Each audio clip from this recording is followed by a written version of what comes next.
And today we're in for a special treat, the top 5 men's hairstyles of the 50s. Man, this is gonna be a lot of fun. The ducktail is a men's haircut style that was popular during the 1950s. It is described as a slick back hairdo. That's an understatement. The hair would be greased and combed back around the sides and parted centrally down the back of the head. To ensure that the hair was perfect at all times, the wearer would often touch up their ducktail many times during the day by running his greased comb through it, like the Fonz, you remember. Doing this led to a style of handling the comb. The wearer would draw the comb back out of his back pocket ever so coolly while holding it and using an extended index and middle finger and running the comb through the two side wings of the hairdo to adjust the shape. Joe Cirillo, a barber from Philadelphia, said he invented the ducktail in the 1940s. The ducktail style quickly became an emblem for young males across the English-speaking world during the 1950s. In Britain, the hairdo was rocked by the Teddy Boys and, of course, the Rockers, along with the queef and the elephant's trunk?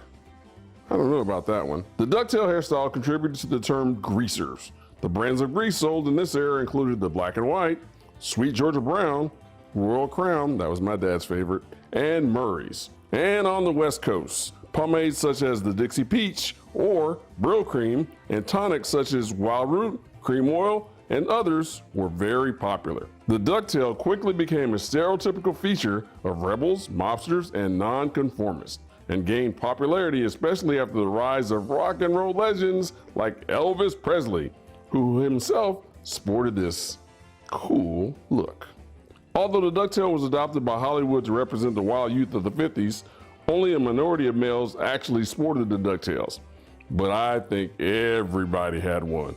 If my hair was the same, I would probably try to rock one. And number 2, the pompadour or the quiff. The pompadour was one of the most recognizable rockabilly hairstyles. It is a look that has seen a significant resurgence in the last few years. To ensure that your pompadour had the right retro touch, the wearers would keep it smooth. And the style feels modern and contemporary, but its sleek look reflects a bygone era, one where gents wouldn't let a hair fall out of place. That would be definitely a no-no.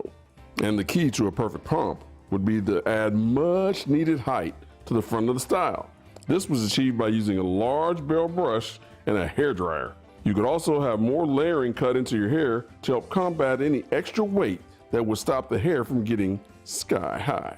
Another men's hair trend that went hand in hand with the pompadour and a sense of rebelliousness was the sideburns. The look was sported by actor Marlon Brando in the film The Wild One, as well as actor James Dean in Rebel Without a Cause, and so many people followed up on that look. James Dean, always cool. And number 3, the butch cut or the flat top. A flat top was a type of short haircut where the hair on the top of the head was standing straight up and cut to form a flat appearing top. You know, kind of like an aircraft carrier. This top was usually level, or it may have been upward or downward sloping. This type of haircut was achieved with electric clippers, either by freehand or using the clipper over comb method. Some possibilities for the shape would have been the boxy upper sides with rounded corners, boxy upper side with sharp corners, rounded upper sides with rounded corners, and rounded upper side with sharp corners.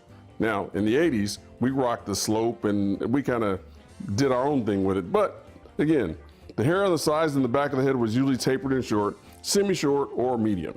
A variant form known by several names, including flat top with fenders and a flat top boogie. Flat tops were traditionally groomed with hair control wax, commonly referred to as butch wax.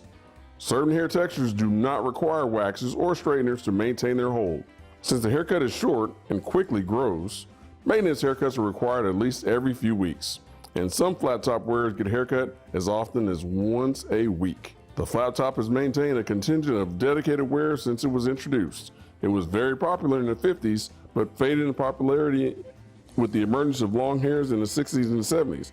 But came back, like I said, in the 80s and 90s. Everybody had a flat top. Number 4, the slick side part. Sharp, sleek, defined, The slick back hair look evoked confidence in its wearer.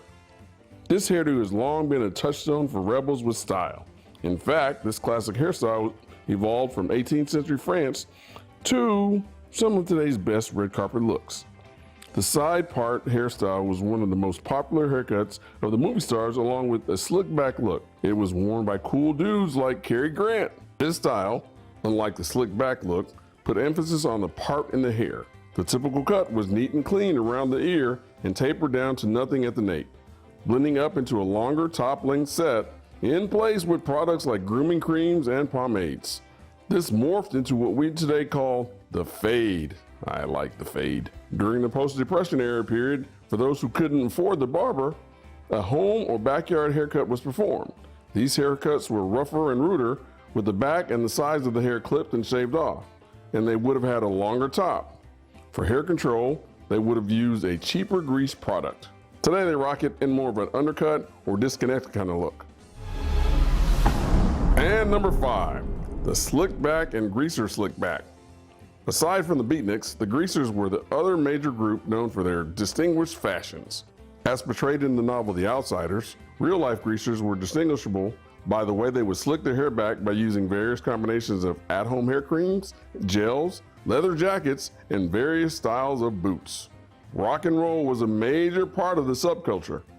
They are typically pictured with cigarettes in their mouth and shiny pompadour hairstyles while riding motorcycles or driving fast cars. The greasers, as seen in the movie Grease, are the rebels who typically went for the bad boy look. The greasers value their looks and their bad boy image. They sought to be the rebels without a cause, right? Like my man James Dean, who acted out simply to escape boredom.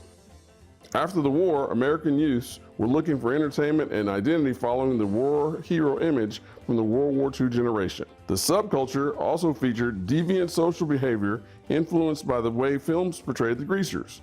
While the greasers tried to rebel against societal norms, they created their own norm in doing so. Some of the guys practiced this by acting tough in public, greasing their hair, and giving a thumbs up instead of waving while walking down the street. You remember Fonzie? Hey! Hairstyles aside, greasers had an obsession with the leather jacket. It became an iconic fashion feature of the 1950s. It was a symbol of daring adventure, much like the pilot heroes who wore them during World War II. I had one, did you? That's it for the top 5 men's hairstyles of the 1950s.